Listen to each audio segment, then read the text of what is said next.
in Dostoevsky's book, Crime and Punishment, he has his main character, Raskolnikov, decides that he's going to commit a murder, and he has very good justification for the murder. And Dostoevsky's very good at this. He puts his characters into very, very difficult moral situations and gives them full justification for pursuing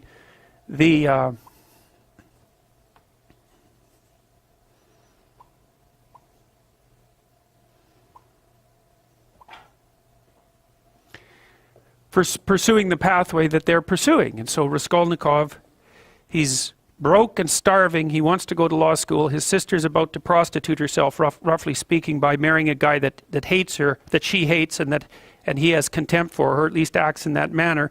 He's trying to rescue his mother as well, who's also in dire financial straits. He goes to a pawnbroker to pawn his meager possession so that he can continue to scrape by. And she has this niece, I believe it's her niece, that's not very bright, who she basically treats as a slave and is horrible to. And so the pawnbroker has this money. Raskolnikov is in dire need. He thinks, look, I'll just kill her, because why the hell not? I'll take her money. She's not doing any good with it anyways. I'll free her niece, who's just lurking as a slave. She's got all these other people tangled up in her pawnbroker schemes. All that'll happen is the world will be a better place. And the only thing that's holding me back is conventional moral cowardice. And, you know, Dostoevsky has his character in Crime and Punishment go through days, hours and days and weeks of intense imagination about this, rationalization about this, trying to justify himself, placing himself outside the law so that he can perpetrate this act, and telling himself with all the best nihilistic arguments that the only possible thing that could be holding him back is an arbitrary sense of indoctrinated morality. And so Dostoevsky explores that. He does commit the murder, and then of course all hell breaks loose because things don't necessarily turn out the way that you want. He gets away with it, however. Well, he gets away with it technically because no one knows he did it. But he doesn't get away with it in relationship to his own conscience.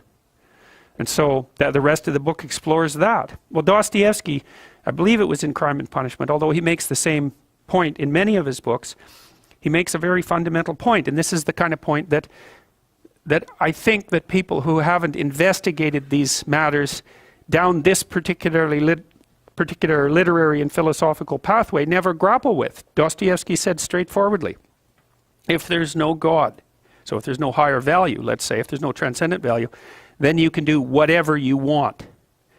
And that's the question that he's investigating. And you see, this is why I have such frustration, say, with people like Sam Harris, the sort of radical atheists, because they seem to think that once human beings abandon their grounding in the transcendent, that the plausible way forward is with a kind of purist rationality that automatically attributes to other people equivalent value. It's like, I just don't understand that. They believe that that's the rational pathway.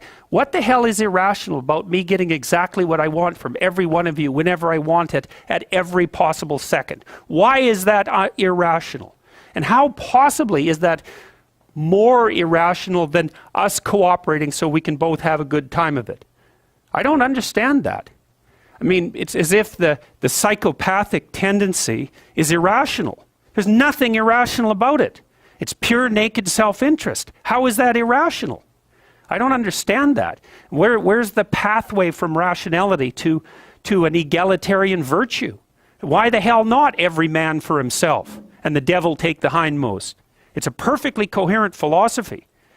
And it's actually one that you can institute in the world with a fair bit of material success if you want to do it. So I don't see. To me, I think that the universe that people like Dawkins and Harris inhabit is so intensely conditioned by mythological presuppositions that they take for granted the ethic that emerges out of that as if it's just a given, a rational given. And this, of course, precisely not Nietzsche's observation as well as Dostoevsky's. That's Nietzsche's observation. You don't get it. The ethic that you think is normative is a consequence of its nesting inside this tremendously lengthy history, much of which was expressed in mythological formulation. You wipe that out. You don't get to keep all the presuppositions and just assume that they're rationally axiomatic. To make a rational argument, you have to start with an initial proposition. Well, the proposition that underlies Western culture is that there's a transcendent morality.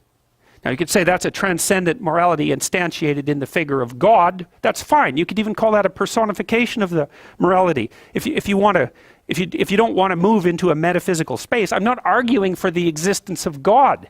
I'm arguing that the ethic that drives our culture is predicated on the idea of God, and that you can't just take that idea away and expect the thing to remain intact mid-air without any foundational support. Chomsky, thank you for joining us.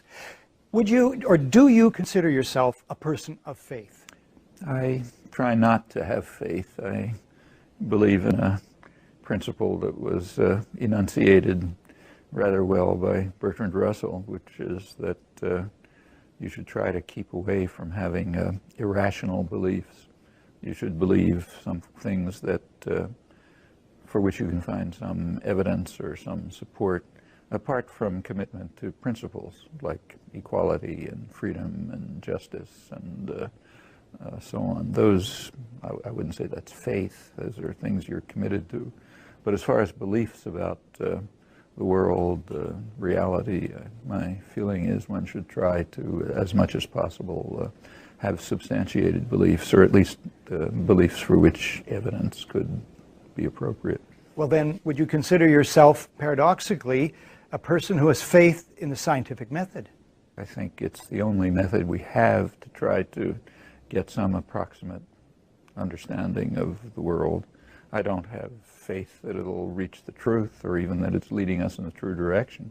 In fact, as someone committed to the scientific method, I'm also committed to its consequences, and among them are that you and I and the rest of the species are organic creatures who have our specific capacities and limitations, and we simply don't know and have no reason to believe that these capacities are such that we can gain the truth about the world. We do our best, but that's the most we can do. But there people would say that you cannot have moral principles unless you adhere to a faith. If I attribute those principles to a divine creature who I define as ordering me to have those principles, the principles don't become any more better established. So that's a useless step. It's true that our moral principles are not firmly grounded in unshakable evidence and argument, but nothing is going to make them any more firmly grounded. As for having a meaningful life, that seems to me irrelevant. You know people who have meaningful lives with faith and without faith. Do you think holding a supernatural worldview is healthy and beneficial for humanity? It's not for me. I don't see any point to it at all. On the other hand, I know that it means religious beliefs and other forms of supernaturalism happen to mean a lot to a lot of people. If I find someone who's, say, mourning the loss of a dead child and is comforted by the idea that they'll be reunited with the child in heaven, it's not my business to try to convince them that their belief is incorrect. In fact, in a way, I think they're lucky to be able to have such a belief. I don't have it, and I don't think in the long run it's healthy. But we can't legislate to other people what they should believe in order to, say, comfort themselves. What in general do you feel then about religion's role in human society, both historically and here in the 21st century? Overall, I think it's, in terms of its effect on policy, ranging from social policy to war, I think it's been mostly negative. In fact, often extremely negative. With regard to individuals, it varies. For a lot of people, it just means a lot, and always has. What do you attribute to that? Do you think there's something biological, like many people have argued that we're sort of hardwired for religion? Do you think that religion is sort of keeping in lockstep with evolutionary processes? Well, first of all, we know very little about the evolution of humans. in any relevant respect. I mean, we know a lot about the fossil record and so on, but when you get to human cognitive capacities or and so higher, what we call sometimes higher mental faculties, the evolutionary record is just extremely thin. We're a very recent product of evolution.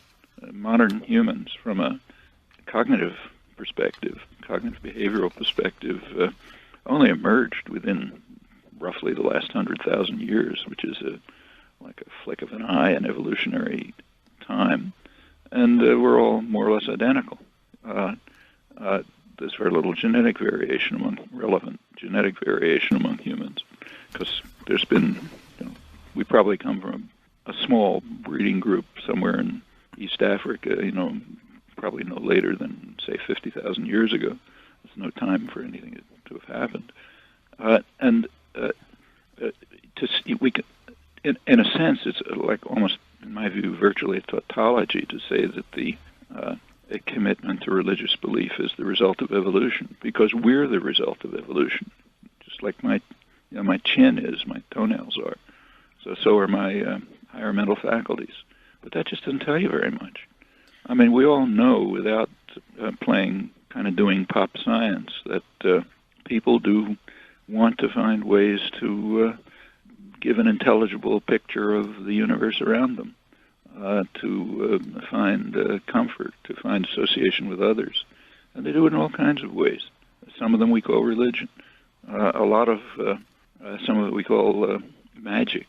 In the modern period of the rise of organized modern science, of course, goes way back, but really as a major phenomenon in human life, there's been a concerted attempt to gain an understanding of the world by means that do permit confirmation, disconfirmation, building on the results of others, and so on. So we call science. Okay, that we should push that as far as we can. Surely we want to understand as much as we can about the world, and that's the best way to understand